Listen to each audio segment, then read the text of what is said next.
Hey, welcome to this week's episode of The People's Report, News for the Left, brought to you by Solidarity TV. Today is January 28th, 2026. What is global water bankruptcy? And are we experiencing it right now? Who is responsible for holding up peace in Ukraine? What new food item is being recalled now? Do you think you deserve medical privacy? What about immigrants? Should the federal government summarily execute gun owners in the streets? What is Trump's Board of Peace? And what does it mean for Palestine? Should anyone have the authority to remotely shut off your car without your consent? Why does Trump think you are the biggest threat to America? What is surveillance pricing? And how is Google introducing it to e-commerce? All these topics and more in tonight's episode of The People's Report. Timestamps in the episode description. Well, don't feel so devastated if you're feeling alienated, because it turns out you're not alone. Just open up your heart, let the revolution start, and grab that megaphone. Solidarity, solidarity, I need you and you need me. Solidarity, solidarity, solidarity, solidarity.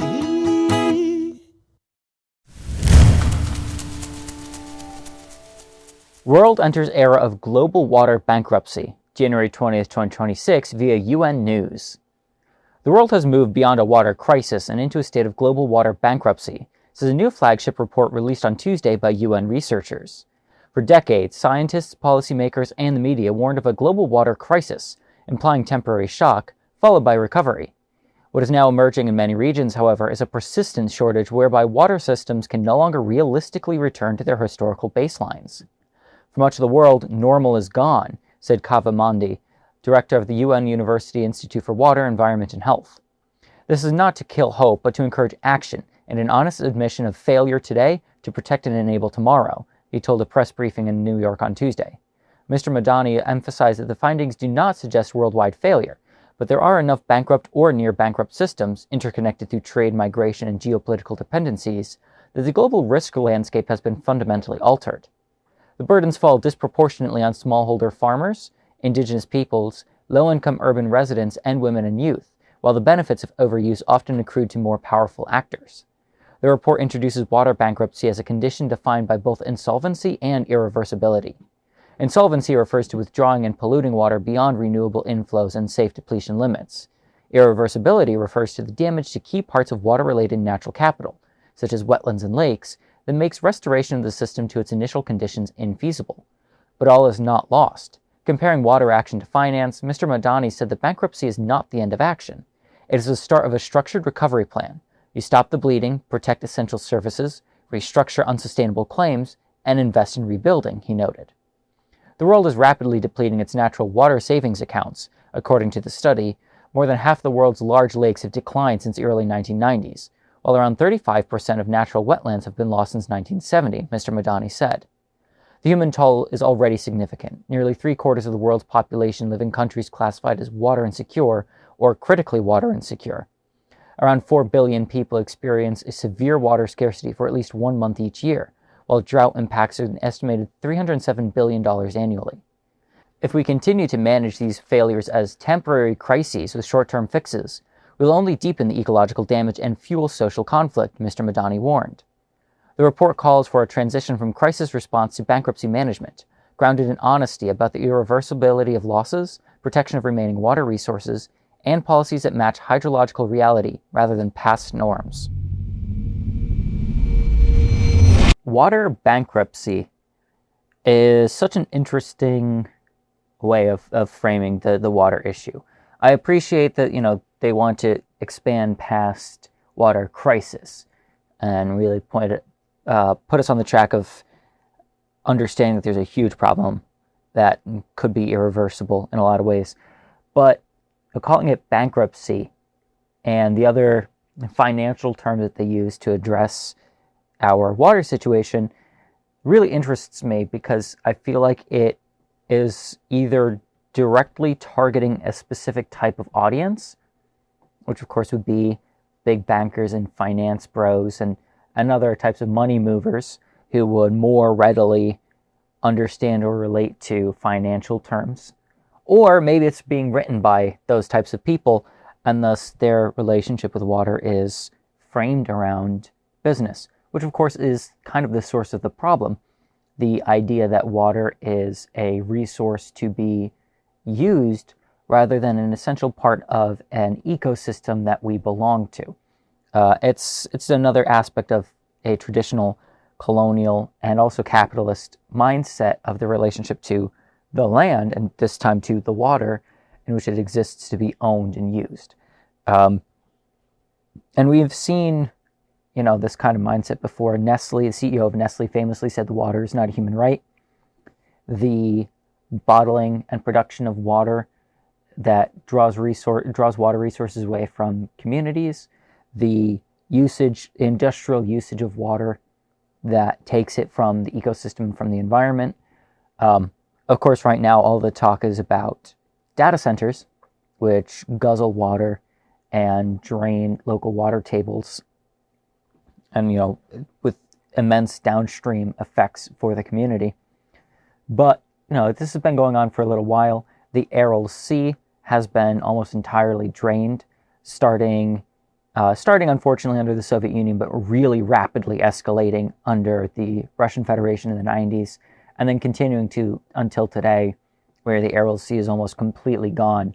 And one of the effects of this is that the traditional fishing and coastal communities that lived there for as long as people have been living there are gone. That society is gone and is not going to be coming back.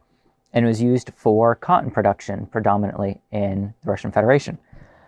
Other examples would be Lake Mead and the Colorado River in the United States, which has been consistently dropping due to irrigation and other water-sucking production, but especially irrigation for commercial crops and agriculture in the United States.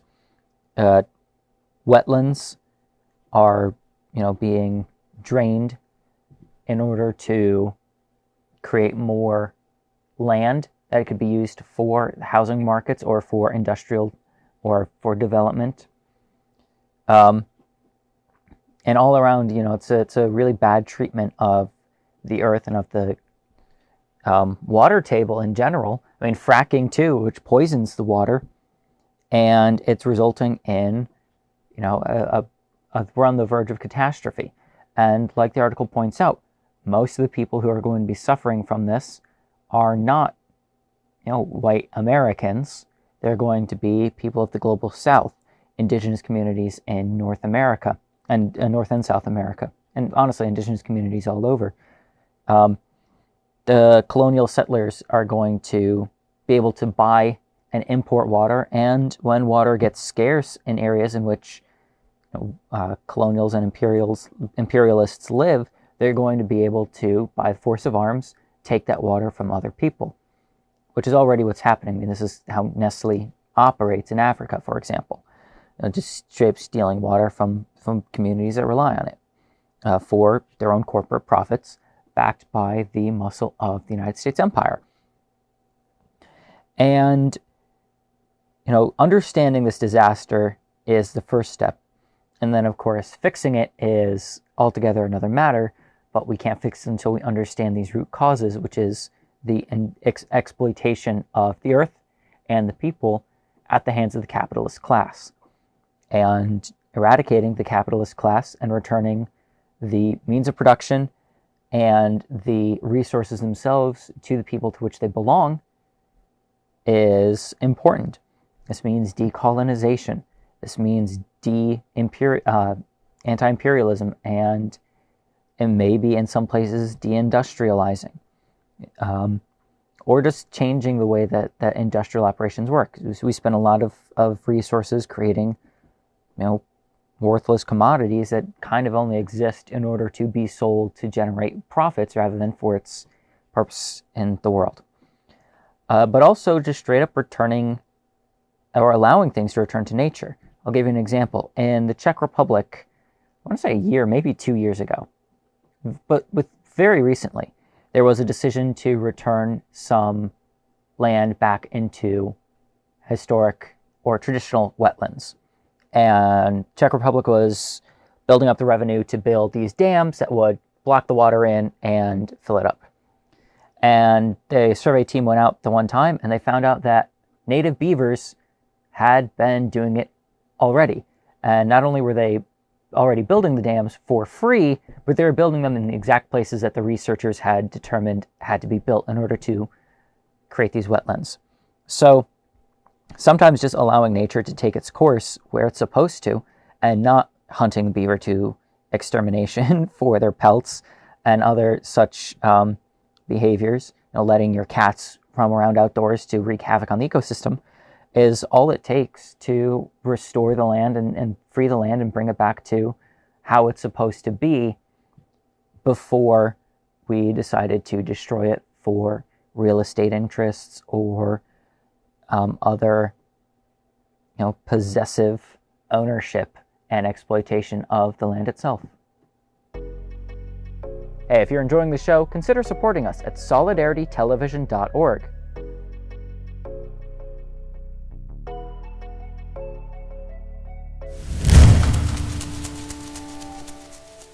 Trump says Zelenskyy, not Putin, is holding up a Ukraine peace deal. January 14, 2026, via Huffington Post.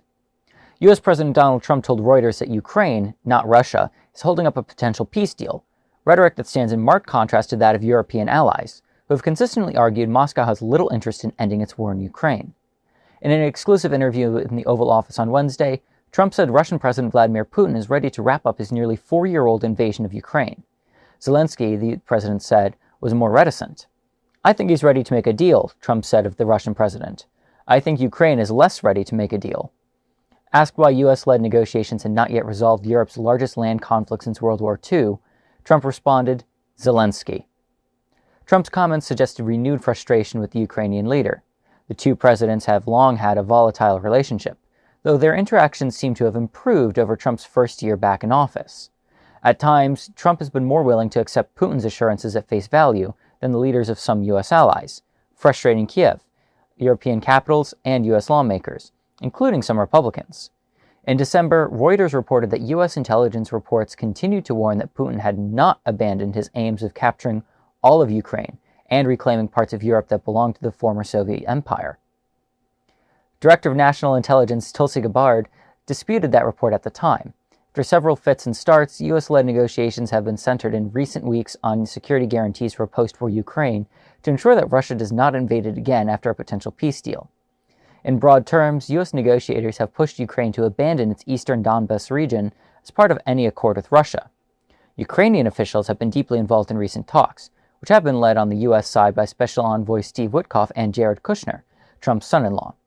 Some European officials have cast doubt on the likelihood of Putin agreeing to some terms recently hashed out by Kiev, Washington, and European leaders. Trump told Reuters he was not aware of a potential upcoming trip to Moscow by Witkoff and Kushner, which Bloomberg reported earlier on Wednesday. Asked if he would meet Zelenskyy at the World Economic Forum in Davos, Switzerland next week, Trump said he would, but implied no plans were set. "I would if he's there," Trump said. "I'm going to be there." Asked why he believes Zelenskyy was holding back on negotiations, Trump did not elaborate, saying only, "I just think he's, having a hard time getting there." Zelenskyy has publicly ruled out any territorial concessions to Moscow, saying Kiev has no right under the country's constitution to give up any land. The part of this article that struck me the most, and you probably just saw it in my reaction to reading it out loud, is the description of the Soviet Empire. That's a complete fabrication. The idea of empires and imperialism is reliant on, capitalist exploitation and finance in ways that the Soviet Union never had the capacity to do because they never had the interest in building the structures and the systems in which to use finance capital to exploit and control imperial holdings.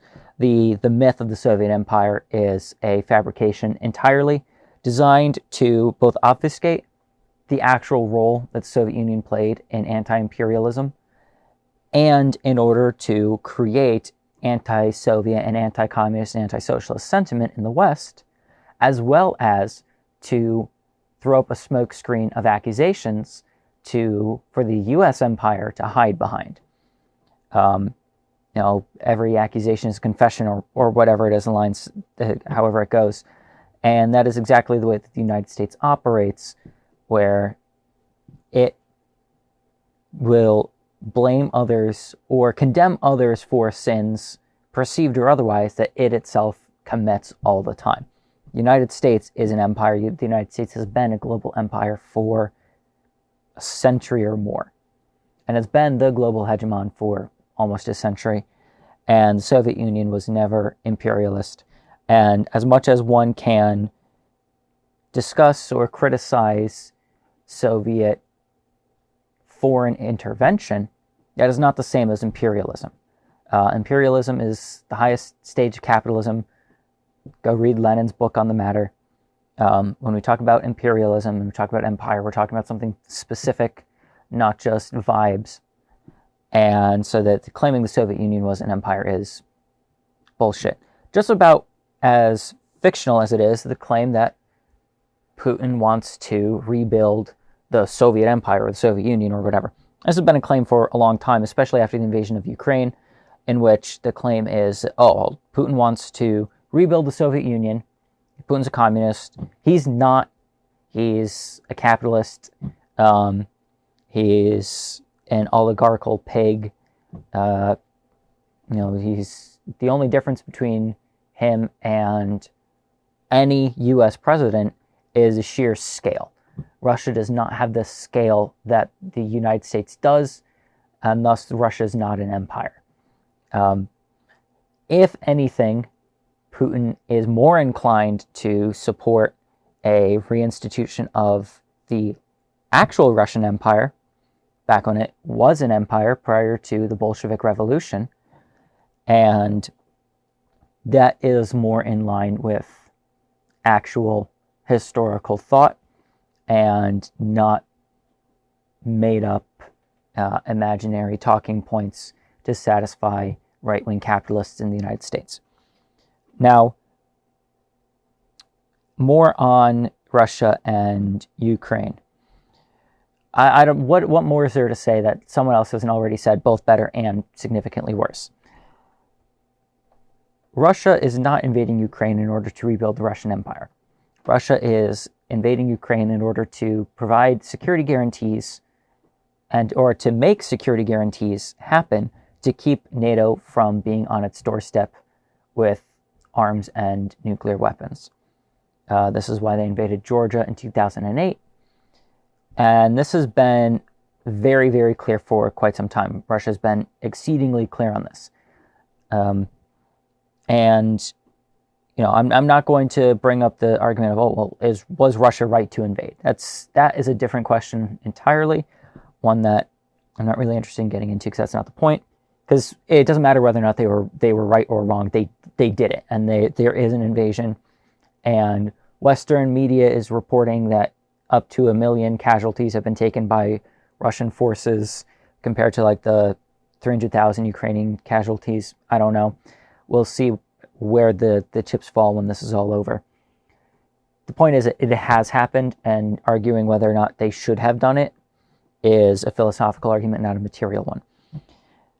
They did invade, and the reason why they invaded was in order to prevent NATO, the Nazi American terror organization, from encroaching on the country and invading and collapsing Russia the way that it has been designed deliberately to do, and any and all threats to the American empire.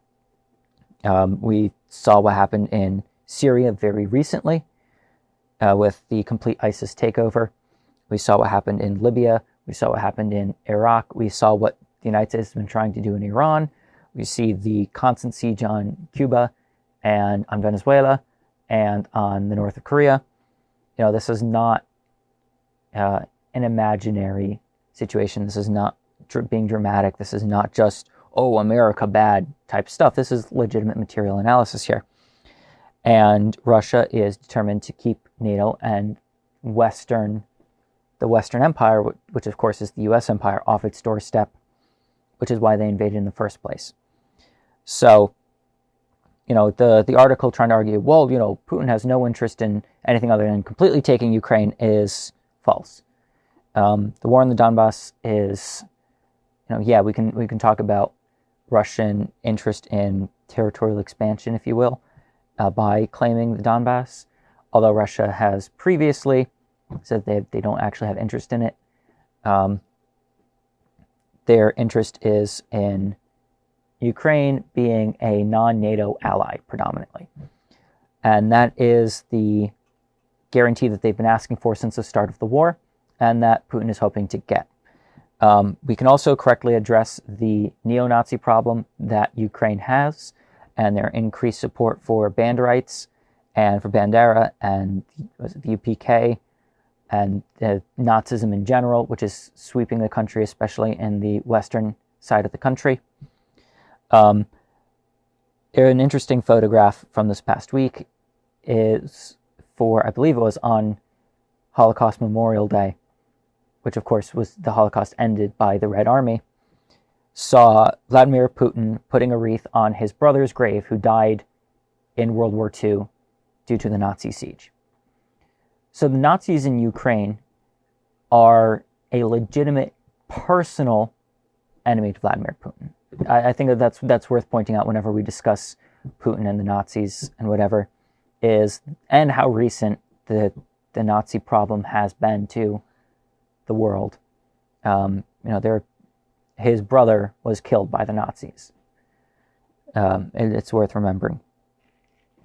And, the United States is the successor to the Third Reich, and anyone reasonable would not want them anywhere near their country.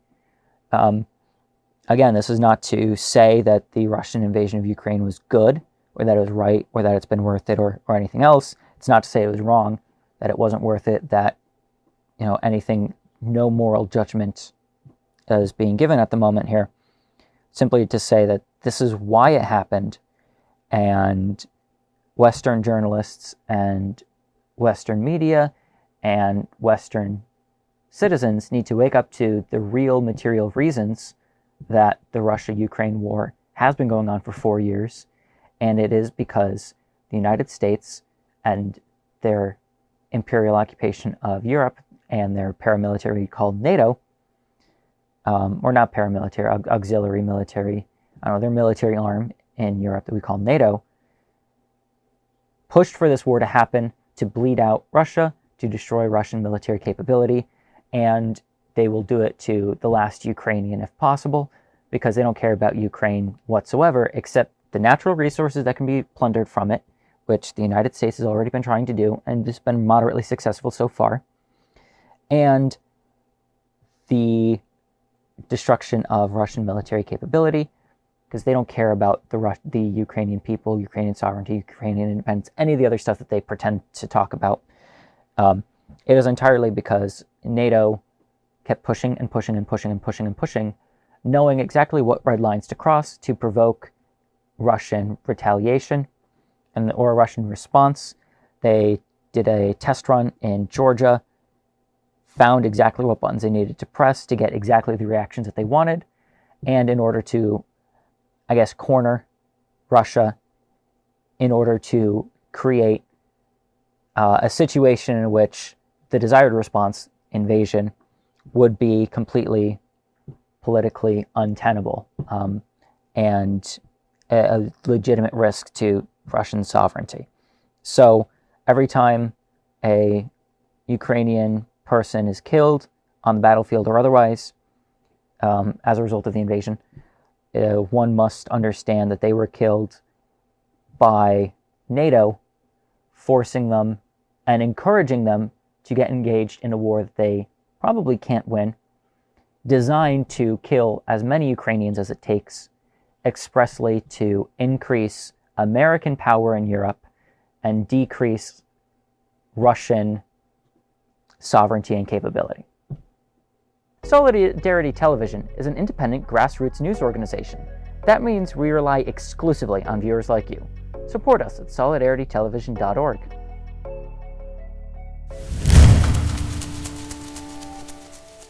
Recall Genova Tuna, January 19, 2026, via FDA.gov. Tri-Union Seafoods is cautioning consumers that a third-party distributor inadvertently released quarantine product that was associated with the February 2025 recall. The initial voluntary recall was conducted following notification from our supplier that the easy open pull tab can lid on limited products had a manufacturing defect that may compromise the integrity of the product seal, especially over time, causing it to leak or worse, be contaminated with Clostridium botulinum, a potentially fatal form of food poisoning. This current recall was initiated after Tri-Union Seafoods discovered that quarantine cases associated with the initial recall were inadvertently shipped by a third-party distributor. The impacted products were distributed to limited retail stores as follows: Meijer in Illinois, Indiana, Kentucky, Michigan, Ohio, and Wisconsin; Giant Foods in Maryland and Virginia; Safeway in Albertsons, Vons, and Pavilions, California.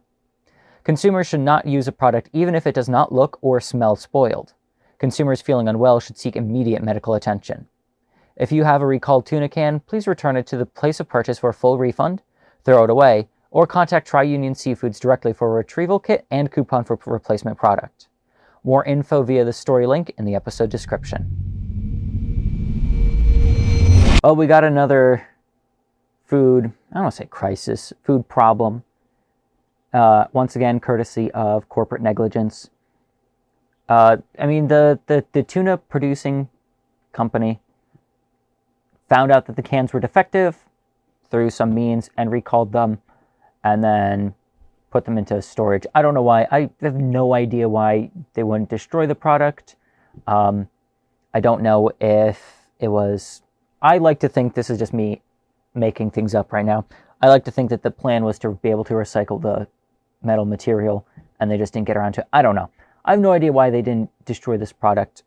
But through negligence, it was shipped out to store shelves and could very well give a bunch of people botulism. So double check your tuna, of course. But it's another reason why we have to make sure that we are, holding both corporations accountable for the damage that they can do to the public through negligence, and have a good, strong, healthy Food and Drug Administration. The United States just backed out of the World Health Organization, I think last week, for, the usual stupid Trump reasons. And the Make America Healthy Again campaign that Robert F. Kennedy Jr. is on is a huge waste of time, money, resources, and energy of the American public. He's not actually interested in making America healthy. He's a conspiracy theorist and a nutcase. So, this is...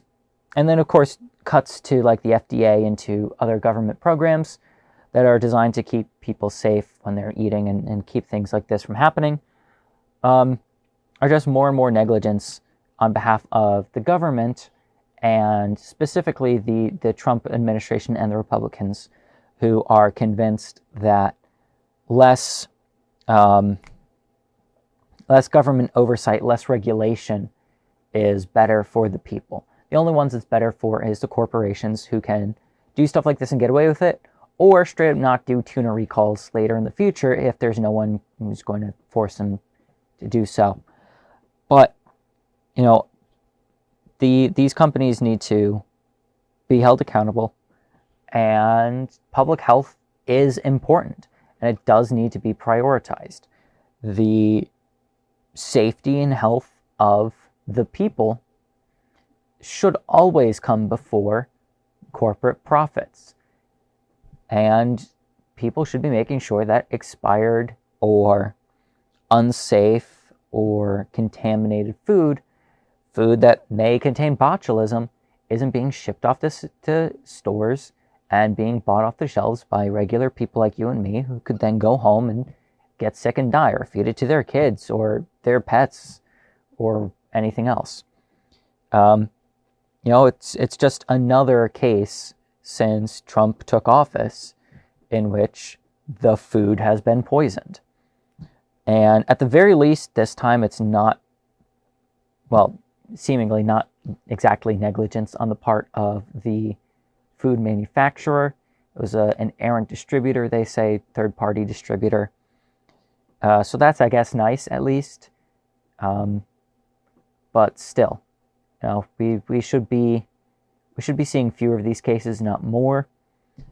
I don't know if maybe I'm paying more attention to FDA-related stuff these days. Maybe this was already a common occurrence. I guess if it were, I wouldn't know because I wasn't seeing it in the news. but it certainly seems like it's increasing. But capitalists are always going to invest more in their bottom line and in their profits than in the people that make the world run. So we need to make sure that the people who make the world run are being taken care of. And that means safe, healthy food. Did you know the People's Report is produced for video and audio platforms? Stay informed by subscribing to us on YouTube or anywhere you listen to podcasts.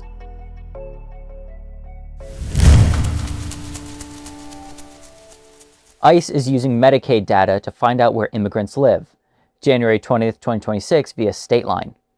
In a win for President Donald Trump's immigration crackdown, a recent court ruling has cleared the way for U.S. Immigration and Customs Enforcement to resume using states' Medicaid data to find people who are in the country illegally. The case is ongoing, but for now, immigrants, including those who are in the country illegally, will have to weigh the benefits of gaining health coverage against the risk of that enrolling in Medicaid could make them or their family members easier for ICE to find. Last summer, 22 states and the District of Columbia sued the Trump administration to block information sharing between ICE and Medicaid, the state federal health insurance program that primarily covers people with low incomes. But at the end of December, a federal judge ruled that ICE can pull some basic Medicaid data to use in its deportation proceedings, including addresses, phone numbers, birth dates, and citizenship or immigration status. The court ruled that in the states that sued, ICE is not allowed to collect information about lawful permanent residents or citizens, nor records about sensitive health information. In the 28 states that didn't sue, however, the court did not place any limits on the Medicaid information ICE can access. By law, federal Medicaid money cannot be used to cover people who are in the country illegally, but in recent years, nearly half of states, including some led by Republicans, have chosen to use their own Medicaid money to extend coverage to certain groups of people, such as children and pregnant women, regardless of immigration status. Advocates for immigrants and some state officials worry that ICE's use of Medicaid data will cause widespread fear among immigrant families, keeping them from seeking the health care that states have said they're eligible to receive. California's health department recently called the administration's actions a grave breach of public trust. States have constantly reassured people that their health care information won't be used against them, and now that's changed, said Tanya Broder, Senior Counsel for Health and Economic Justice Policy at the National Immigration Law Center, an advocacy organization focused on immigrant rights. The expectation of privacy that we all have when we seek to enroll in a healthcare program has been compromised, said Broder. Data on Medicaid enrollees is routinely exchanged between states and the feds, including to verify eligibility to receive federal funding. But the new agreement marked an about-face from past federal policies of not using such information for immigration enforcement. The effort is unprecedented at the national level, said Mehta Makhlouf, a state professor at Penn State Dickinson Law who specialized in health and immigration. Previously, the federal government has balanced immigration enforcement interests with the protection of health-related interests, she said. Now they're weighing much more heavily the interests of immigration enforcement. That puts the federal government at odds with states that have expanded health coverage as a matter of public health and economic policy, she said. Many states have extended coverage to a wider swath of people on the premise that broader coverage helps prevent the spread of disease, prioritizes preventative care over more costly emergency treatment, and reduces economic losses when employees miss work because of illness. California Attorney General Rob Bonta, a Democrat, said in a July statement that the Trump administration's data-sharing move was illegal and created a culture of fear that will lead to fewer people seeking vital emergency medical care. For whatever reason, I've been having immense difficulty finding out what 22 states the court order applies to.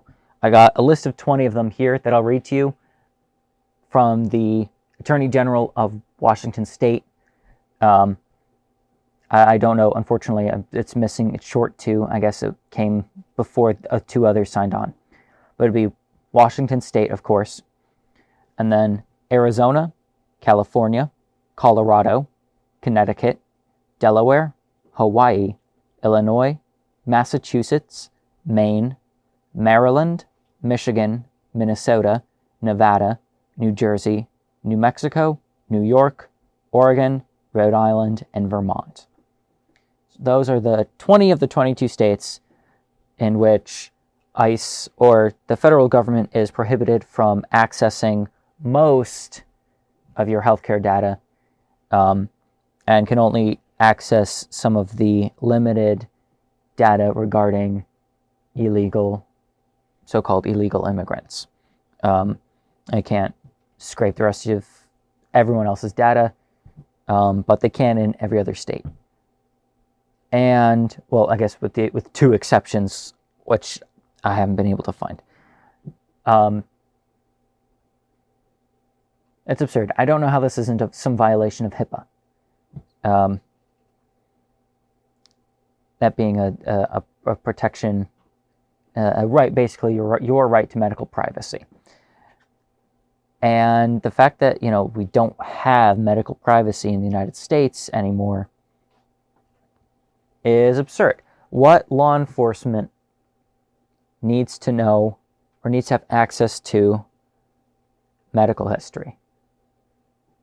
I guess maybe if you're already in prison and have a health concern or something, or I guess there are some things in which law enforcement might need to know medical history, like if you're carrying amphetamines on you for a health concern. I don't know, something like that.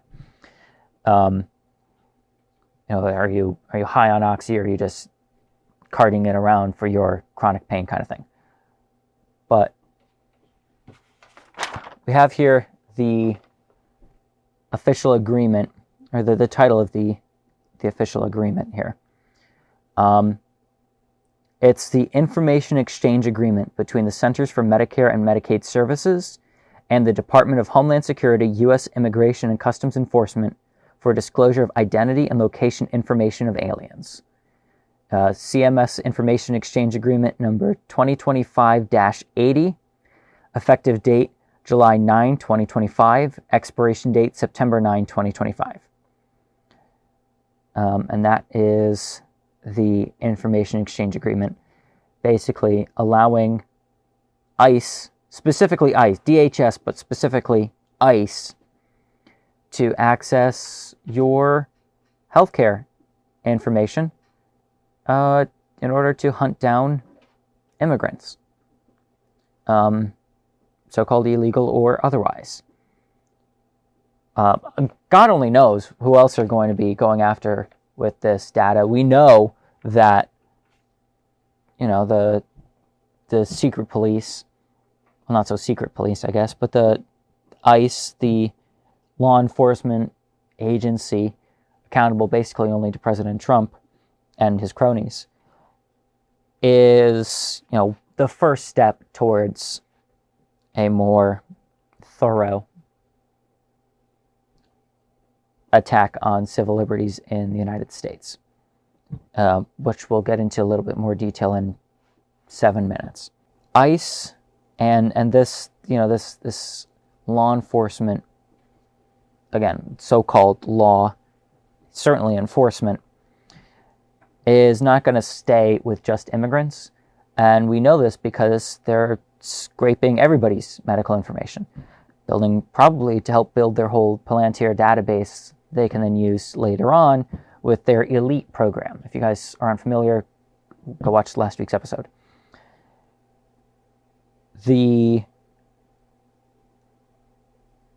totalitarian display being practiced by immigration and customs enforcement is just another step towards the grim totalitarian future of the United States, which many, many people, especially illegal immigrants, but also many Black and Indigenous Americans and other Hispanics and many other types of immigrants, have been living under for a long time anyway.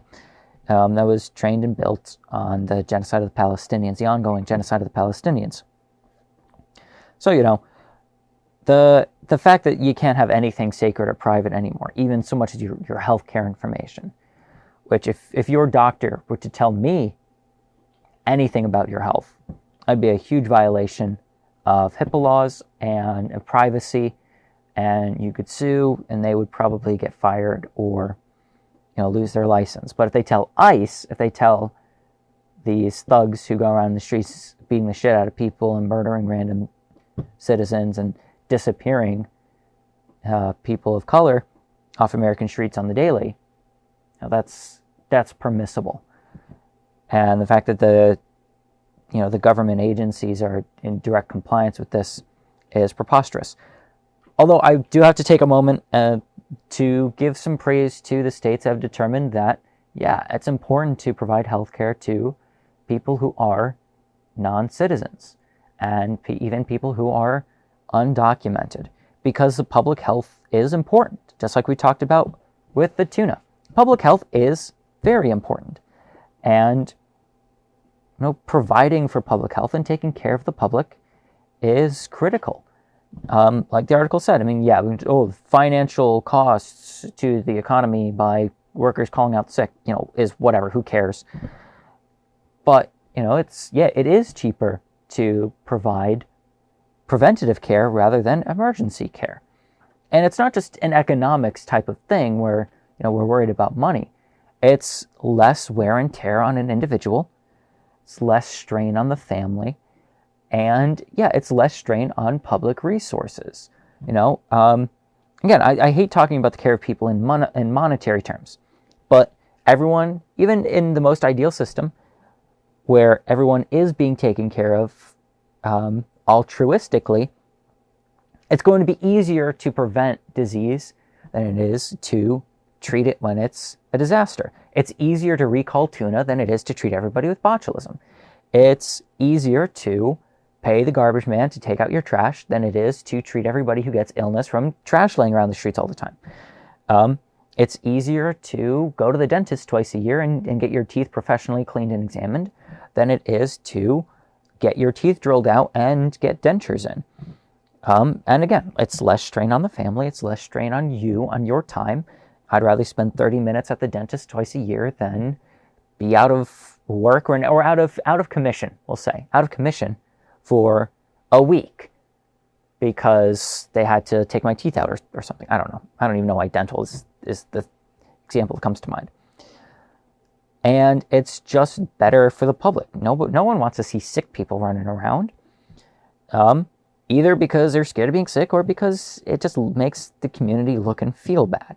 We want to know that pregnant women are being taken care of. We want to know that children are being cared for. It makes us feel good because we are communal creatures that desire community, communal health, and we desire to feel good and look good for each other. And, abandoning people just because they're so-called illegal and letting them rot in squalor and be abused and, neglected and sick until we have to cart them away to a hospital sucks, and it makes everybody feel bad. And it's just there's no benefit to it. So props to those states. Even Republicans have noticed, and they're, taking care of illegal immigrants under special circumstances who need to be taken care of. So good for them. But, medical information should be private. Hey, if you like the People's Report, check out our other shows at solidaritytv.org.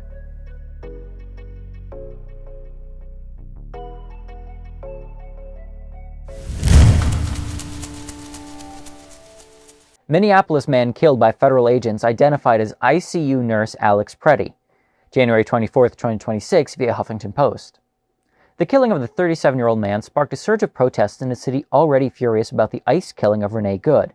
The man who was fatally shot Saturday morning by federal agents in Minneapolis has been identified as 37-year-old Alex Jeffrey Pretti. Pretti was an intensive care nurse, an outdoor enthusiast, and a dog lover, his parents told the Associated Press. A U.S. citizen, he was a Minneapolis resident and University of Minnesota graduate, the Minnesota Star Tribune reported, and worked in the ICU of a Department of Veterans Affairs hospital. His parents told the AP he had been participating in the recent protests against President Donald Trump's aggressive immigration enforcement that sprang up in Minneapolis in the wake of the killing of Renee Good by an ICE officer earlier this month. He thought it was terrible, kidnapping children, just grabbing people off the street, his father, Michael Pretti, told the AP. He cared about those people and he knew it was wrong, so he did participate in protests. Pretti was devoted to his Chattahoochee leopard dog, Jewel, before her recent death and took her on his many outdoor adventures, his parents told the AP, and was deeply bothered by the Trump administration's slashing of environmental protections. He was an outdoorsman, his mother, Susan Pretti, said. He took his dog everywhere he went, He loved this country, but he hated what people were doing to it. Video taken Saturday morning showed at least 6 masked federal agents wrestling Pretti to the ground before fatally shooting him. A bystander video taken shortly before the incident shows an agent shoving Pretti as he backs up. The Department of Homeland Security has alleged that Pretti was armed with a handgun and violently resisted officers, with Border Patrol Commander-at-Large Greg Bovino saying that an agent fired defensive shots. Minneapolis Police Chief Brian O'Hara noted at a press conference that Pretti was a lawful gun owner with a permit to carry. Pretti's killing sparked a near-instant upswell of protest in a city where, just the day before, thousands of people marched in opposition to ICE. The death squads strike again and kill another random citizen in the streets over nothing. And how many people have to die before we do recognize them as death squads? 9 people so far this year that we know of have been killed by ICE. Now, the general public only has noticed the 2 white ones. And there's a lot of reasons for that. Honestly, media coverage has a lot to do with it. The fact that, most Americans didn't know about Campos being killed. We talked about him, I believe, last week. But, everyone saw all the video footage of Good and Pretti being killed. Has a lot to do with it. So I'm not just going to sweep every single American under the rug and say, well, you're all racist. You are. This country is designed for you to make you that way. But, 9 people have been killed by ICE so far this year. 2025 was the deadliest year for ICE. I'm sorry. Let me clarify. ICE killed more people in 2025 than in any other year prior since its inception in 2002. So they're just escalating. I saw a statistic that they're on track to kill 100 people this year. I don't know. It could stop at 9. Doubtful. But that's what they do. They are a violent, brutal, thuggish organization that goes around to terrify and terrorize communities. And they do so with impunity. And I don't know if it's the most shocking part about this, is the conservative response. And that within people who consider themselves to be part of the so-called gun community. Alex Pretti was killed by ICE agents after, I think they were CBP agents, federal agents, after being disarmed. And he was shot multiple times to death after being disarmed. He was lawfully carrying a concealed weapon that was a registered firearm that he was legally permitted to have, in a place where he was legally permitted to carry it, at a time which he's legally permitted to carry it, contrary to what FBI Director Kash Patel claims. You are, at least in the state of Minnesota, are allowed to carry a firearm at a protest. You are allowed to do so, or at least he was allowed to do so. Always look up your own laws. But in any case, even if he wasn't, we have to acknowledge that the crime of an unlawful carry is not a crime punishable by death, nor is it an active threat to the community. Carrying a gun in an area which you're not allowed to is not an active threat. And so the police or law enforcement or other people are not legally permitted to shoot you, because possessing a firearm is not a threat, an immediate threat in which lethal force is authorized or excused. So even if he was unlawfully carrying, which he wasn't, but they also disarmed him. So you probably all saw the video. They pepper sprayed him. They took him to the ground. An officer carried his gun away. They shot him, and then they started looking for his gun. They killed him. Obviously, of course, they killed him because they could, because him possessing a gun gave them the excuse to brutalize and murder an American citizen for the real crime of disrespecting them, of course. But the amount of bootlickers who are out there sucking up to ICE and saying, oh, well, you know, he deserved it, are one thing. We're always going to have those numbskulls who are like, oh, well, you know, the other guy died, glad to have it. We don't need these damn liberals anyway. Kill them all. Always going to have those guys. I honestly respect them a little bit more than the gymnastic chuds who are out there trying to find any kind of excuse to make this make sense to them. Oh, well, you know, he was illegally carrying, which he wasn't. Oh, he, you know, they had to use their best judgment. They had to fight for their lives, blah, blah, blah, blah, blah. And the most ridiculous part to me is the people who are saying, oh, well, you know, he was carrying a military-grade firearm. Which, like, is, yeah, technically true, because the gun that he had, the P320, 6-hour P320, is also the U.S. military M17, whatever. Doesn't matter. It's a civilian firearm that you could go purchase at the store, but don't, because the P320 sucks. Don't buy that gun in particular. Like, just don't. And, you know, but theoretically, you could go just buy it at the store, and if you're legally allowed to conceal carry it, you can do so. You shouldn't for that one in particular, but you can. It's a civilian firearm that he was lawfully carrying. And, you know, it doesn't matter how many scary-looking attachments you have on it. An optic, a flashlight, extra magazines, etc., etc., etc. Scary army colors, because it was desert tan. They're like, oh my god, desert tan. Or whatever the official color brand is. I don't know. Coyote or something. Field Dark Earth, maybe, might be the official color designation.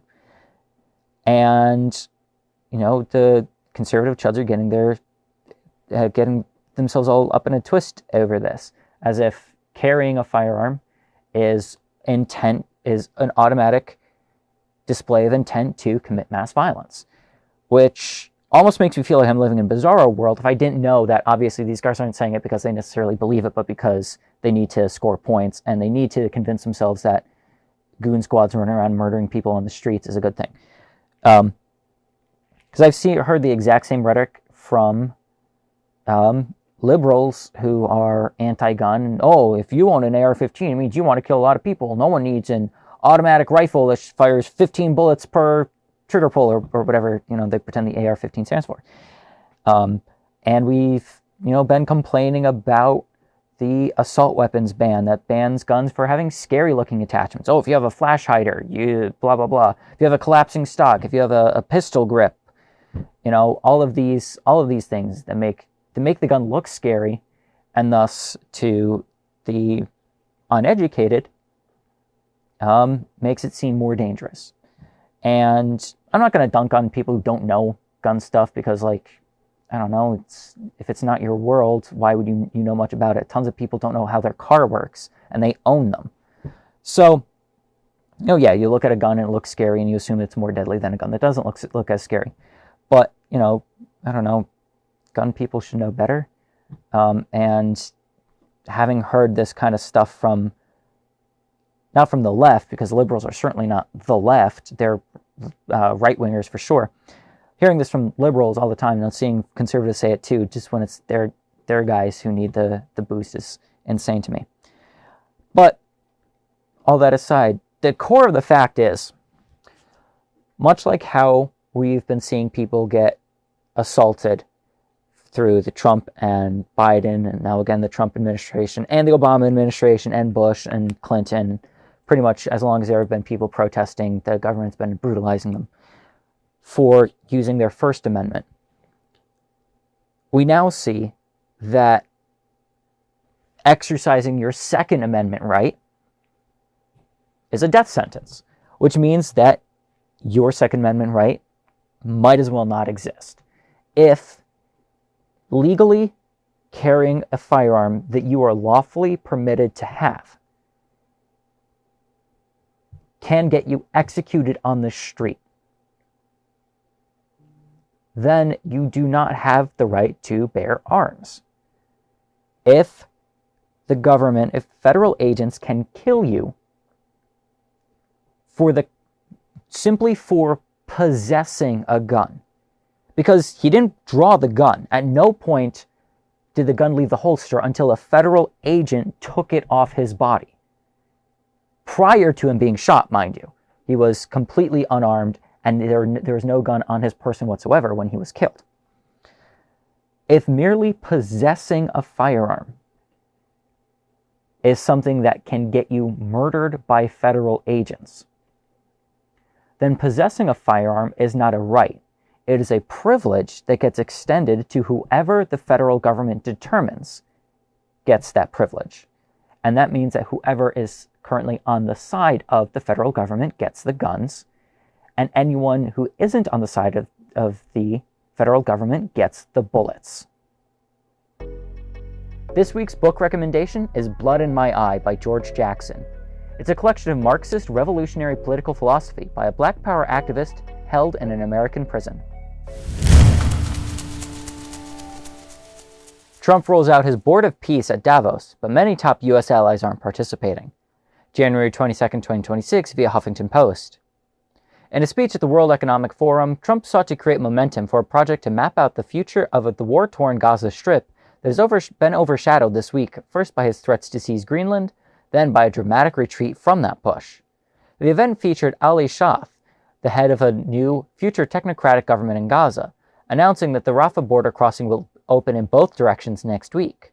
That's after Israel said early in December it would open the crossing, which runs between Gaza and Egypt, but has yet to do so.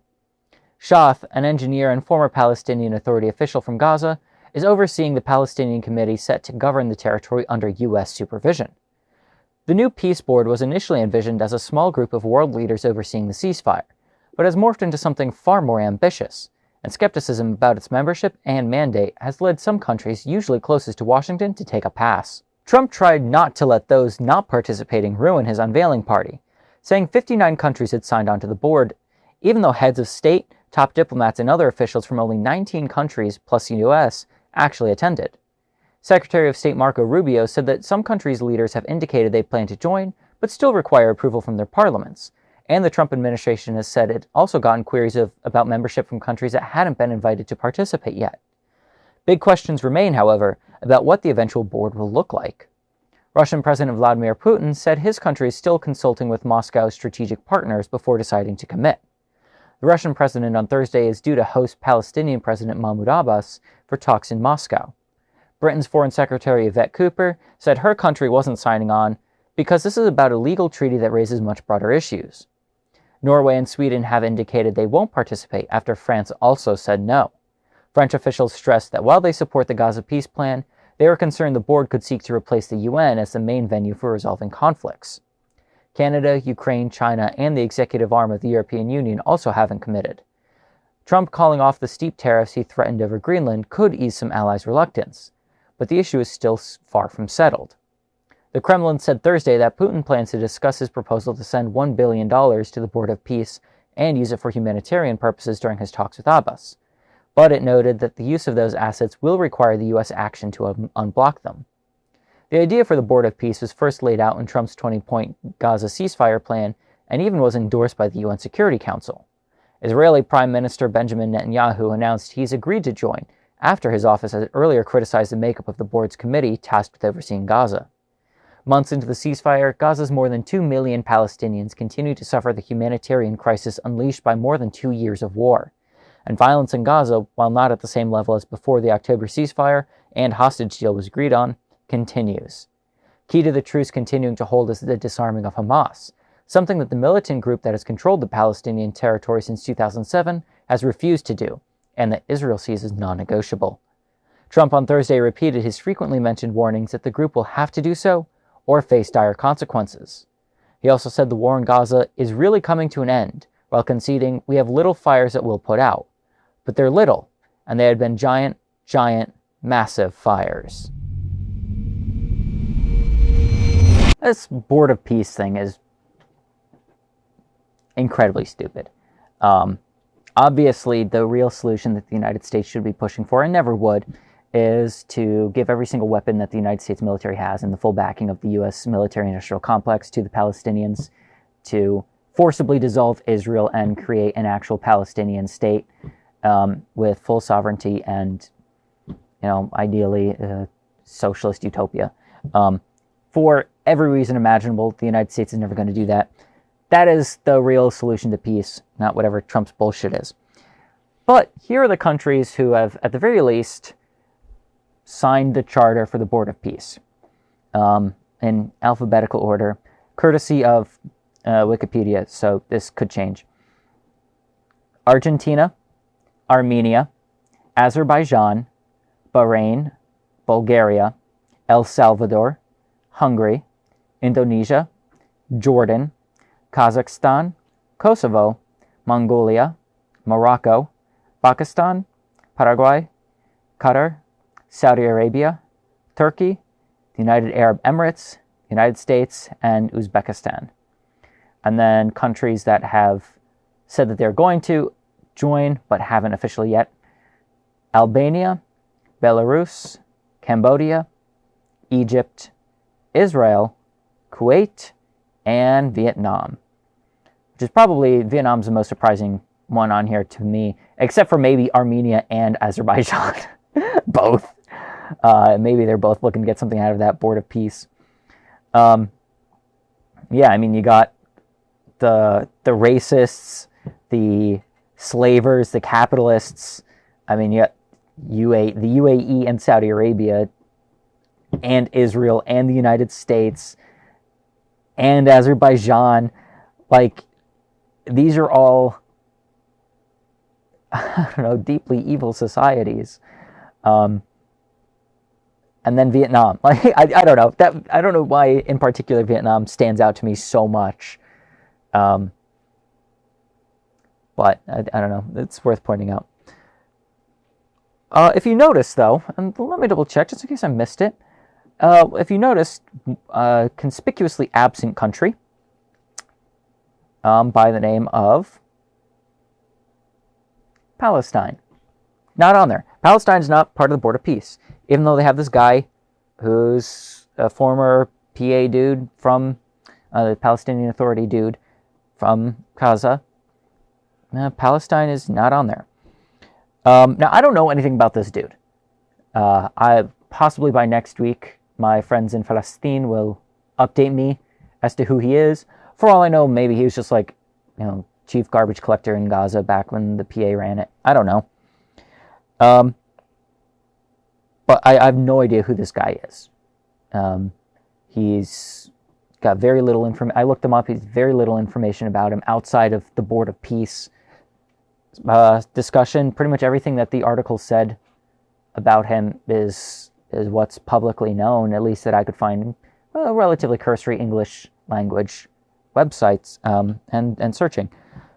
He's former Palestinian Authority, which sucks. The Palestinian Authority is a band of compradors whose primary enemy is not Israel, but the Palestinian people who seek to gain national liberation for themselves and dissolve the colonial occupation. So the PA kind of sucks, and a lot of people in Palestine know that. There's a reason why they lost the 2006 elections in Gaza so badly. There's a reason why they refused to acknowledge the results of those elections. And, they're still in there trying to fight the lion's den in the West Bank rather than the settlers. And I understand it's the people in particularly the West Bank are in a very painful situation. And I understand how capitulation to the American empire seems like the least painful of the options. And honestly, I will let the Palestinian people take care of, my analysis, the compradors, and the Palestinian Authority, rather than, my own spending too much time judging them. But it's important to note that the Palestinian Authority is the Palestinian puppet of Israel, which is in and of itself the right hand of the United States. So, setting it up with a Palestinian Authority guy in there suggests that, it's just the continuation of the ethnic cleansing and the genocide rather than an actual movement for peace. And the article itself takes some great strides to ignore the fact that Israel is the antagonist here. And I don't just mean that in the sense that Israel is the villain, which they absolutely are, unquestionably, but that Israel is the reason why Gaza is the way that it is. Gaza is like war-torn and besieged and beleaguered and all this other stuff. And all of it is framed as if the situation in Palestine, the situation in Gaza in particular, is, an act of God, as if it's just happened, instead of deliberate actions and choices by the so-called state of Israel, inflicting it upon the indigenous Palestinian population. And the demand that Hamas disarm is not going to happen, and it's ridiculous. They shouldn't have to, first of all. I mean, we just talked about how people don't necessarily, or should not be expected to just not have weapons, especially in the face of immense violent oppression. And Hamas is the legitimate leaders, not rulers, and not in control, the legitimate leaders of the Palestinian people and the Palestinian resistance. And they are not the sole resistors. In this case, there's an entire organization, well, maybe not organization, an entire coalition that they lead, not rule. And they have no reason to not be I hate saying in charge, after just making such a big point out of the fact that they don't rule. But there's no reason why they shouldn't be in governance if the Palestinian people want them there. The Palestinian people voted. They voted in Hamas because Hamas was the best option that they had. Hamas has done a pretty decent job of taking care of the Palestinian people and an amazing job of fighting the occupation, which has won them much endearment with a lot of the Palestinian people. And again, I'm not going to spend too much time criticizing any Palestinians who are opposed to Hamas for, whatever reason, whether it be, I don't like the state, or, wishing that, accepting the slow, painful crush of Israel as opposed to the rapid, brutal violence of war. Again, it's not my place to judge or to criticize. But Hamas is popular, Hamas is wanted, and Hamas is legitimate. The idea that just because they resist American imperialism and American exploitation and American colonialism does not mean that they are villains, that they are terrorists, they need to be gotten rid of. And the demand that they disarm is simply an excuse to continue and rapidly escalate the violence against the Palestinians with little resistance, just like we saw at the Sabra and Shatila massacre in Lebanon when the PLO disarmed, and Israel and the Phalangists and Lebanese forces, which is not the Lebanese armed forces, that'd be Lebanese Christian far-right militias called the Lebanese forces. It's confusing, I know. Went on a killing spree and killed thousands of Palestinian people. This is what happens when Palestinians disarm. The Palestinians must stay armed and should not be expected to disarm, because political power grows out of the barrel of a gun. And without arms, they cannot create or defend their state, their sovereignty, or their people. Hey comrades, remember the words of Chairman Mao: civilize the mind and make savage the body. In order to outperform ICE, we first have to match their physical fitness standards. If it makes sense for you, start training to complete 32 sit-ups in 1 minute or less. Automotive kill switches could be closer to reality. January 23, 2026 via Yahoo. Automotive kill switches may have taken a quiet step closer to becoming part of the modern driving landscape, following a recent vote in the U.S. House of Representatives that rejected an effort to limit federal involvement in the technology. The vote took place during debate over H.R. 7148, the Consolidated Appropriations Act 2026, a a massive spending bill that funds the Department of Transportation and several other federal agencies. While the bill itself does not require kill switches in consumer vehicles, lawmakers declined to adopt an amendment that would have restricted federal funding tied to systems capable of remotely disabling a vehicle. For critics of kill switches, that rejection was the headline. The amendment, introduced by Representative Thomas Massie of Kentucky, aimed to prevent federal dollars from being used to support or expand technology that would allow vehicles to be shut down remotely. The proposal was rooted in concerns over civil liberties, due process, and the long-term implications of giving governments or third parties the ability to control privately owned vehicles. Supporters of the amendment argued that once remote shutdown systems exist, their use could extend well beyond stolen vehicle recovery or emergency situations. They warned that such technology could eventually be tied to enforcement actions, compliance systems, or data-driven restrictions that drivers have little ability to challenge in real time. The House rejected the amendment by a vote of 268 to 164, leaving existing federal authority untouched. Although no kill switch mandate was approved, the vote signals that Congress is unwilling to draw clear limits around the technology. That matters as vehicles become increasingly software-driven, connected, and dependent on remote systems to function. Many modern cars already contain electronic immobilizers, over-the-air update capability, and constant connectivity. In some cases, automakers or third-party services can already limit a vehicle's functionality remotely. The concern raised by critics is not hypothetical hardware, but how existing systems could be expanded or repurposed with federal backing. Once a framework is in place, opponents argue, adding new layers of control becomes far easier than removing them. Cybersecurity experts have repeatedly warned that any system capable of remotely disabling a vehicle also represents a potential attack surface. A vulnerability in such a system could affect not just one car, but thousands at once. There's also the issue of mission creep. Technologies introduced for limited purposes often expand over time, especially when tied to enforcement, safety regulations, or digital compliance systems. Once normalized, opponents argue, the idea of a remotely controllable car becomes less controversial, until it is suddenly used in ways drivers never agreed to. As vehicles continue to shift from machines you own to platforms you access, the question isn't whether that technology exists, for it already does. The question is who ultimately decides when your car is allowed to run. Thomas Massie continues to prove himself as the probably only principled Republican in Congress.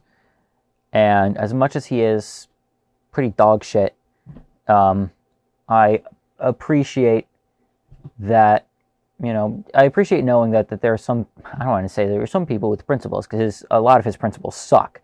But it's nice to know that there are still some people who stick to whatever, even misguided, I'll be generous, principles they have. Thomas Massie has been an ally of the Palestinian cause, at the very least when it comes to weapons funding and whatnot. And he is, but again, despite a lot of his horrible policies and opinions on pretty much everything else, he's once again right about this kill switch stuff. Just think about what this could mean for a moment. Your car having a remote accessed kill switch that could, at our most hopeful, shut the car off remotely from third party, whether it be government, law enforcement, or a corporation, at a whim without your input. What does this mean for you materially? Maybe it means that if you don't make a car payment, the company switches off your car and it can't run anymore. Maybe if if the law enforcement is after you, they can just switch off your car in the middle of the high-speed chase. One would hope that they would know better than to do that, but we all know law enforcement is all too happy to create mass violence and kill people in pursuit of whatever goals that they have, and are not above intentionally wrecking people's cars with them inside it.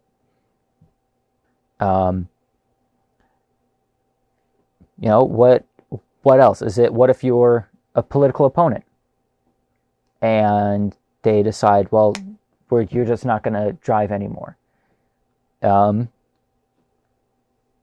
Or, we can extend this a little bit further. Like they say, the creep. A subscription service to your car. They've already started playing with the idea of subscription-based amenities in your car. Heated seats for an additional $12.99 a month, or whatever. I don't know what the pricing is. It's already there. Your seats in the car that you own exist and can be heated, but you can't turn them on unless you pay rent. And the continuation of rent-seeking behavior in which they can just switch off your car.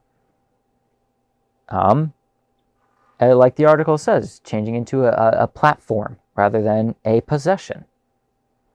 And the more nefarious things. Again, law enforcement or the government using the ability to directly interfere with people's cars.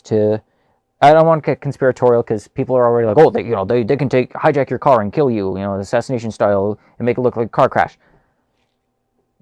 Yeah, theoretically that is possible. I don't necessarily subscribe to the fact to the claims that that's what's happening, but it's not off the table for something that could be possible in the future. Again, but the thing that scares me most is the subscription-based cars. That's called a bus to me personally, and I don't own the bus. I use it along with everybody else, and it's like $250. I would much prefer that than paying, $30,000 for a motor vehicle that I can't use unless I pay on top of it. It's ridiculous, and just more rent-seeking behavior from companies. And clearly, the government is not interested in stopping that from happening. Whether they want to be able to install it in the future, again, to target political dissidents or whatever else, or if they just don't think it's that important. I'm not really sure. I couldn't say. But I really, really, really dislike the implications. And I don't even like cars. I don't think most people should have cars. I don't think most people should be using cars. But, the remote, people do. People have them. And people are going to rely on them always. Hopefully not most people in the future, but, there are always going to be some people. And just the ability to for a third party to remotely control your possessions. You wouldn't allow that for your computer, your phone, your house. What if the company, your boss could purchase the rights to your thermostat, for example? I know that's kind of an extreme leap from this, but if they can license out cars rather than selling cars, what else are they going to do? And I really like the way that the article put it here, where they're shifting from machines you own to platforms you access, and who gets to ultimately decide, who runs your car? Is it going to be you? We're already seeing this with all sorts of other software. You don't own video games you buy anymore. You're leasing them from the company. And it's ridiculous. Not to mention the potential for outside intrusion. What if someone's like, yeah, I'm just going to shut down, for dramatic effect, I'm just going to shut down every single Ford in the country. Cyber attacks, cyber warfare and stuff that, the United States and other countries have been experimenting with and trying to develop. If American cars can have kill switches built into them, who else can access that? I don't want to fearmonger about China, Russia, North Korea, Iran, blah, blah, blah, blah, blah. But, it is not an impossibility that at some point, should this be part of our driving infrastructure, that other people could just decide, you're not driving today. It could be a hacker who's after you personally. It could be a what do they call them? We had an article a while ago about the cyber terrorists, I think they were called. Cyber terrorists are just like shutting down people's cars. If you're driving down the highway 80 miles an hour, you probably shouldn't because there's no highway in America that's allowed to drive 80 miles an hour. If you're going 70 miles an hour down the turnpike and everyone's car just gets remotely shut off. It's a terrifying application of technology and of just more rent-seeking behavior from corporations and more surveillance and control that's possible from the federal government, which is a corrupt, imperialist, and fascist institution looking to exploit the worker as much as possible to create massive profits for corporations at your expense. There are highways that are 80 miles an hour. It's my mistake in Utah. Perhaps it is only in this area. So yeah, if you live in Utah or anywhere else where there is legally allowed to go 80 miles an hour, definitely do it. Do it for me, because I'm not allowed to. Hey, it'd mean a lot if you join our Patreon at solidaritytelevision.org.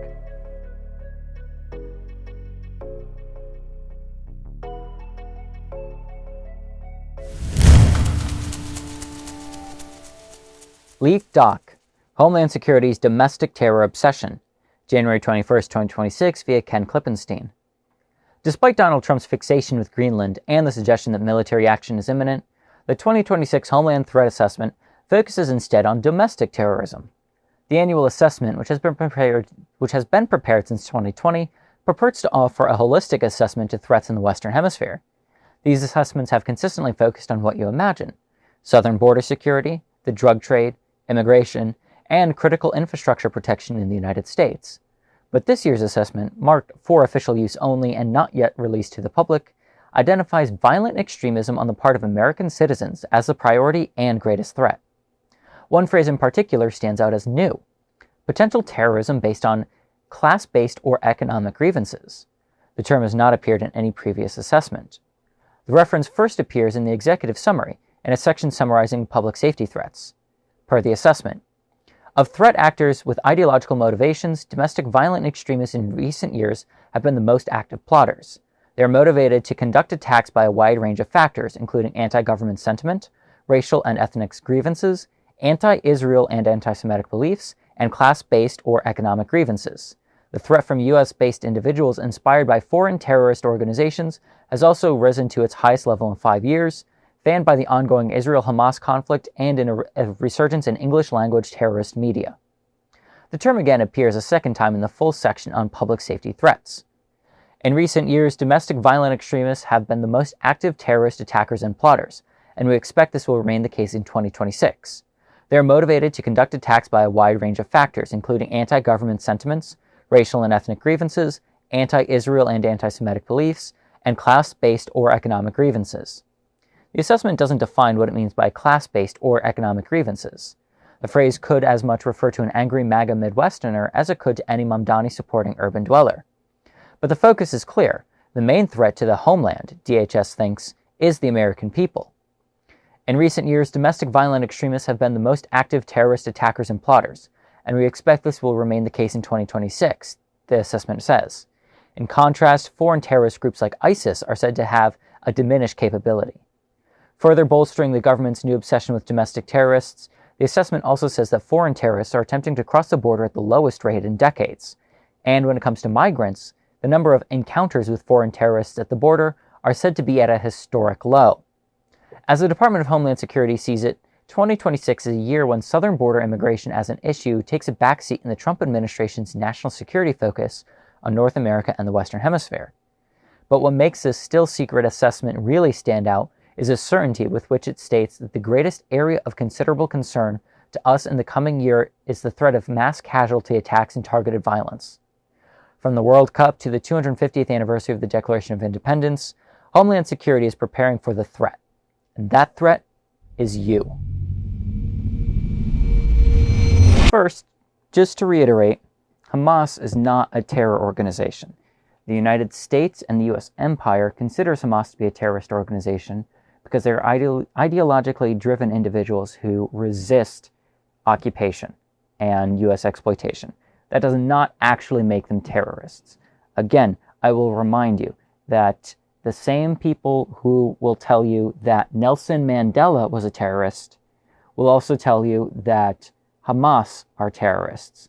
And they'll also tell you that Osama bin Laden was a terrorist. And anyone who can't differentiate between Osama bin Laden and Nelson Mandela is probably not to be trusted when it comes to identifying terrorists at all. Just to point that out.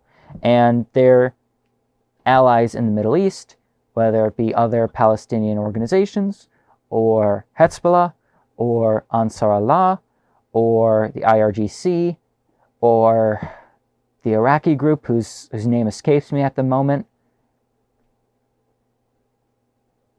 The Iraqi members of the Axis of Resistance, these guys are not terrorists. So the article doesn't claim them to be terrorists. The United States government does. Just to point that out, they're not terrorists. But the United States has determined, and again, this should be made public relatively soon. The U.S.-based individuals inspired by foreign terrorist organizations fanned by the ongoing Israel-Hamas conflict. Again, this is not terrorism. Resistance to the genocide of the Palestinians is not terrorism. To me, terrorism is very clearly bombing civilians with your warplanes in order to get them to leave a country or a territory that you want to colonize and occupy, and shooting 6-year-old girls 351 times, starving and bombing people, etc., etc. That's terrorism.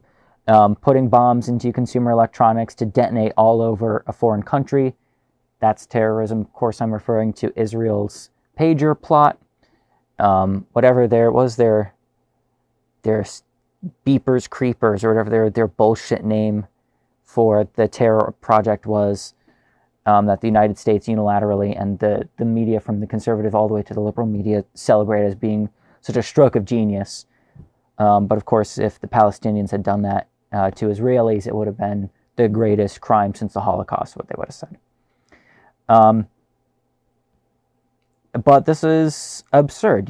Anti-government sentiment. Okay, yeah, who doesn't have anti-government sentiments from time to time? Everybody does. Tax season is coming up. But I joke. I appreciate taxes theoretically. All the conservatives have anti-government sentiments, especially when Democrats in office. Anti-government sentiments, racial and ethnic grievances. Okay, that's probably a legitimate concern. And then anti-Israel beliefs. Anti-Semitic beliefs, again, we can talk about the reality of anti-Semitism if it exists as a material force in the United States. It doesn't, the government does not empower anti-Semitism. The argument of racism has structural power behind it, and the government is not racist against Jewish people. Anti-Semitism does not have actual material backing in the United States or in most places on Earth. Of course, there are racist and hateful individuals all over the country, but there are also same people against, like, Mormons, for example. Maybe they deserve it a little bit more than Jewish people. But there's always discrimination, hatred towards other religions and other ethnic groups. But we don't have, just so anti-Italian sentiment is no longer, anti-Italian racism is not alive and well in the United States. Same kind of thing as anti-Semitism. Anti-Israel sentiment, really, that's, they're going to say that that's a motivation or a threat vector for domestic violent extremists. Anti-Israel sentiment, of course, is and should be completely normal and the mainstream opinion of the general public of the world. And honestly, factoring in everybody in the world, it is. Most people in the world hate Israel because they're evil, an evil racist Nazi state. And the left hand, or the right hand, I think I said earlier, I don't know, it doesn't matter, right hand of the United States, so it is more part of the American Nazi Empire. And my favorite, class-based or economic grievances. Who doesn't have economic grievances? First of all, pardon my enthusiasm. Who doesn't have economic grievances at the moment? Who? Show me one American who isn't already a millionaire or a billionaire. And as we saw, I think it was last week, maybe 2 weeks ago, millionaires have economic grievances against the billionaires, which they should. Who doesn't have economic grievances? Not to mention that, like, the economic grievances of the billionaire class is, you know, the fundamental aspect of class war and the exploitation of the proletariat and the global masses, and especially the global South, is, you know, the economic grievances of the ruling class. So that's just everybody in the United States who is a normal individual has economic grievances. If you have to decide between the store brand and the name brand cereal, you got economic grievances. If you look at the gas price and think, damn, you got economic grievances. If you pay for anything or don't pay for things because you can't afford it, you got economic grievances. Obviously, you know, people shouldn't be paying out the nose for like trinkets or whatever, treatlerism and all that. Different conversation, but everyone has economic grievances. So the fact that the economic grievances are an indication of ideological motivation for domestic violent extremists is insane. You know what? If you don't want people to have economic grievances, empower the working class. It's that simple. And class-based grievances. Obviously, what this means is this is targeting specifically left-wing individuals, especially socialist communists, because the ruling class has class-based grievances. They have well, I don't know if it's a grievance against the working class, but they obviously grievance in action where they exploit and abuse the working class. So the idea that, you know, there is class-based grievance is a indication of domestic violent extremism is very clearly designed to punish, target, and harass people who have class consciousness, people who understand the way that the world works, people who understand the ruling class and the working class, the owning class and the working class, people who understand actual class differentials. It's not talking about people who are like, oh, well, I'm middle class and I hate the upper class, and it's certainly not talking about upper class people who hate poor people. Certainly, they're not going to say, well, the biggest threat to domestic violent extremists in America is the landlords who send bulldozers out to murder homeless people. That's a class-based grievance, class-based violence and class-based terror. But of course, when it's our bodies on the streets, no one cares, or the ruling class certainly doesn't care. But as soon as the ruling class starts feeling the heat, well, you know, now it's domestic violent extremism and we have to be destroyed. So class consciousness makes you a terrorist now, I guess. I don't know. This is so stupid. But you know, the takeaway here should not just be that it's stupid or that it can be all-encompassing and account for almost anybody who's anti-government or who has views that the government doesn't want.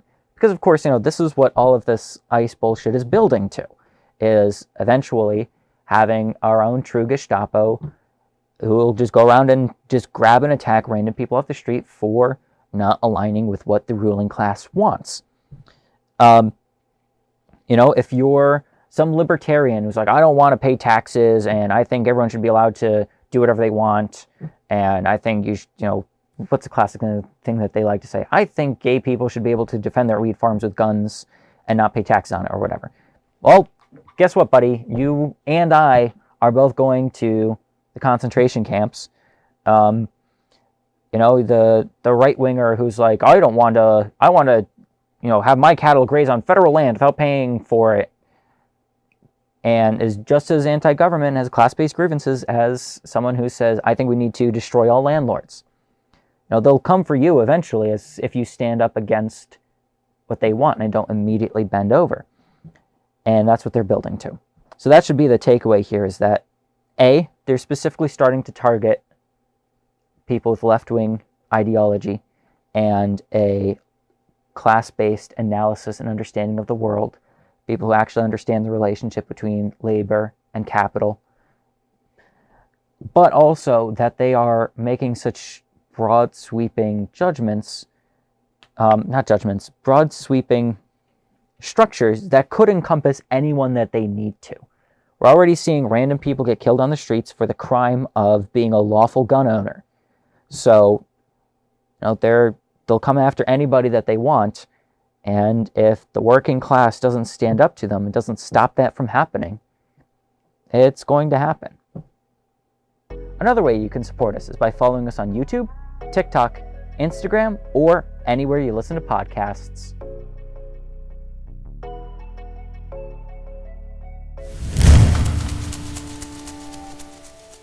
Google's AI knows what you'll pay. January 20th, 2026 via Lever News. Last week, Google made 3 important announcements.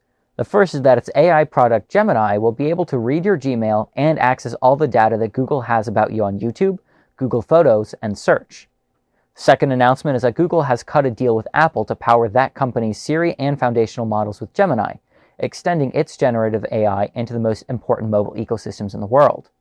The third announcement is that Google will launch a new Gemini-powered ad service, an open protocol to create personalized surveillance pricing for merchants across the economy. Taken together, these 3 announcements imply a revolution in how our economy works. And Wall Street has noticed, with Google hitting a $4 trillion valuation. Right now, Google's revenue stream comes from advertising via its search monopoly. Search queries are cheap, and the ads Google sells are pricey due to its market power, so it's a very profitable business. Gemini, by contrast, is expensive to operate and generates no revenue. Even if Google were able to shift all of its search advertising revenue to Gemini, it would be moving from an extremely high-margin business to a lower-margin one. So what's actually going on? The answer, as it turns out, is that Google may be seeking to become our central planner and price setter. In the documentation for Universal Commerce Protocol, Google lists dynamic pricing as a key tool for merchants. Google is also creating a pilot of something called direct offers. Rather than just buying advertising, businesses will pay to allow Google to set prices when it makes recommendations to users through Gemini. There are several reasons to see why what Google is doing is ominous. Pricing expert Lindsay Owens, who helped uncover the dynamic pricing scheme of Instacart, noted that this pricing engine could be a way of having Google help retailers analyze user data and then use it to overcharge consumers. There are other areas for concern. There's no technical reason that Google itself has to be the centralized agent.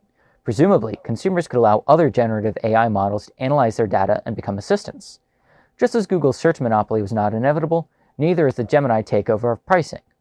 What is ominous about Gemini is that for its monetization of Gemini to work, Google may have to eliminate market signals and democracy itself. And it has its marketing agents working on that point. For instance, Daniel Crane, an antitrust law professor and Google lawyer, wrote a 2024 article titled Antitrust After the Coming Wave, in which he discussed how antitrust law could not survive the inherent need to monopolize markets due to the characteristics of generative AI. He argued that we should forget about promoting competition or costs, and instead enact a new Soviet-style regime, one in which the government would merely direct a monopolist's AI to maximize social welfare and allocate the surplus created among different stakeholders of the firm. Where one sees a Google agent making this case for this sort of centralized power, one should take note. There are legal proposals to address the problem. Representative Ruben Gallego of Arizona, for instance, a possible presidential candidate, had proposed legislation that would ban personalized surveillance pricing. Second, even fellow oligarchs are afraid of Google. Here's Elon Musk responding to the Apple announcement. This seems like an unreasonable concentration for power for Google, given that they also have Android and Chrome. Finally, and most importantly, the public is angry about concentrated economic and political power. They do not like arbitrary and opaque pricing, and they will not tolerate a monopolist's ability to wield it without limits. That is, of course, if we remain a democratic society. I wish the Google actually were interested in operating a Soviet-style regime in the United States, because then we'd finally have dignity. We'd finally have care. We'd finally have empowered women. We'd finally, be able to actually pursue things like what the United States stands for, freedom and equality. But, when they say, and this article says, oh, Soviet-style system, I think regime is the exact word that they use, Soviet regime. Yeah, Soviet-style regime. What they mean, of course, is some kind of central totalitarian dictatorship thing, blah, blah, blah, rather than the dictatorship of the proletariat. The Soviet Union had its problems, and it didn't live up to what it wanted to, but unlike the United States, it actually legitimately tried. And again, I'll point to the classic, you've probably seen it, but the classic differentials between Soviet advertising regarding women and or propaganda regarding women and American propaganda regarding women from the same time period. It's sickening. The United States is disgusting, especially in the way that it treats women. That's largely off topic, though. The article is fear-mongering and create and already spreading capitalist propaganda about Soviet Union and about socialism, calling it regime. No one ever calls it the United States regime. Some people will call it in criticism of Trump, the Trump regime. But the American regime, whatever. I digress. This, however, this surveillance pricing is absurd. And it's already enacted. You can already, I think airplanes and hotels do this a lot, from what I understand. I don't book either of those because I'm poor. But, if you go shopping for a hotel, the price will go up in the areas that you're looking for because they'll try to sell you based on what you'd be willing to pay because you're obviously not going to stay on the street. If you're trying to fly to Orlando or whatever, the more you look for it, the higher the prices are going to climb in order to get you to pay more, to create more profits. And I feel like this is exactly why they're putting in digital price tags in stores, by the way, so that way they can eventually do surge pricing on consumer goods at the store. If you stand too long in one spot, I don't know, if too many people shop in one section, they raise the prices. I don't know if that's actually true. It probably is. But I do know that stores like Amazon already do this. If too many people are shopping for a good, they'll raise the prices on it in order to reap more profits. Even if the company that manufactures the product isn't interested in doing that, Amazon's going to reap the rewards. So it's only a matter of time before Walmart does the same thing with its physical stores. It already does it in its online shopping. And so the fact that they'll just outsource this proceeding to an AI company in order to just automatically adjust the prices of goods online is not looking good. The full article describes what this could look like with shoes, as one of the examples. If Google is able to set the prices, they can set the prices for all the different stores and either set the prices more competitively for stores that pay more to Google than ones that don't, because they've already done this. They've like dropped competitors down in listings and whatever. But if you're going to pay more for advertising, you might pay more for them to reduce your prices. So that way more people are going to shop at your store rather than a competitor's store, etc., etc. And it's all to manipulate public buying and to extract as much as possible. Now, the Google guys say, oh, well, it's going to be for discounts. If you're shopping for, we'll still use shoes. Let's say you're shopping for shoes and you're like, oh, well, these are expensive. I'm not going to buy them. Google AI might be able to determine that and will theoretically offer you a lower price and will be authorized to offer you a lower price on goods in order to get you to buy it. But we know that, and as the full article details, we all know that like some of these discounts just aren't real. We see this in stores all the time, especially in Black Friday now with like TVs, where a TV will be $150 in August, And then by November, it'll be $300, and they'll drop it. Oh my God, 50% off for $150, Black Friday special. It's like, but there's no sale. Palmetto State Armory does this all the time. A bunch of different stores and storefronts will pretend that will value an item higher than they're actually selling it for to trick the consumer into thinking that they're getting a deal on the product. So, if Google is offering 20% discounts on stuff to get you to buy it, who's to say that they're not just going to jack up the prices and then offer you a discount in order to get you to buy it? And who's to say that they won't jack up prices all across the board and then only offer you discounts on suppliers that pay more into Google? It's all just manipulative. Or who's to say that they won't just determine, yeah, you know what? We bought stock in this shoe company, so we're going to drive up prices to create profits. I don't know. But that kind of price gouging and price manipulation, price fixing is, I'm pretty sure price fixing is straight up illegal, and it's a legitimate cause for concern. Surge pricing is a huge scam. And of course, they always excuse it through like supply and demand, as if those are legitimate market forces that create value. They don't. Read Marx. We all know that's not really how economics works. But it sounds cool and it sounds right to the layman who doesn't know any better. So, if they can just adjust the prices at whim using an AI program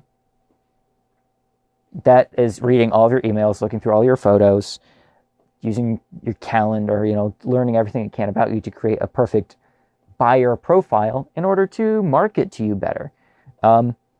It's just, the targeted ads, but more malicious and more exploitative and more intrusive. It's kind of gross. I really don't like it.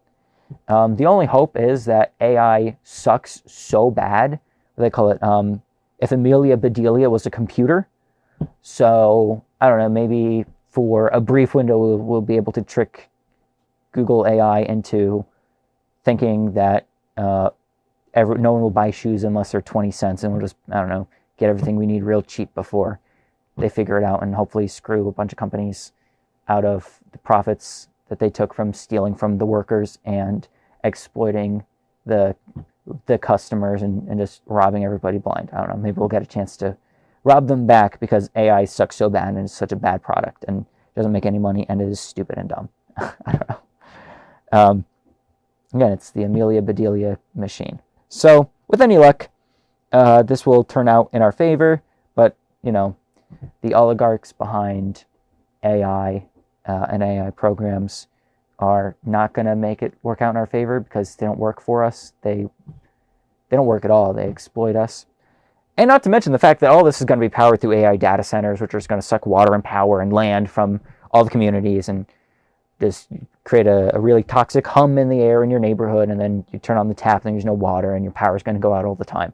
And all this other stuff that happens when they build data centers in your community to prioritize short-term profits and speculation in the AI market rather than the life, liberty, and pursuit of happiness of the general public.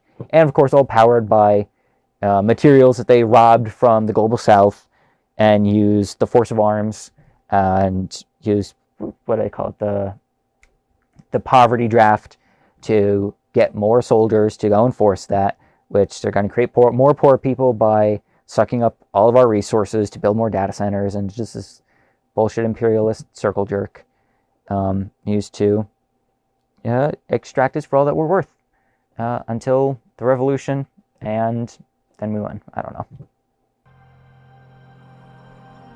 Hey, thanks for joining us for this week's episode of The People's Report. Don't forget to subscribe at solidaritytelevision.org. Organizing the working classes of the world in solidarity forever.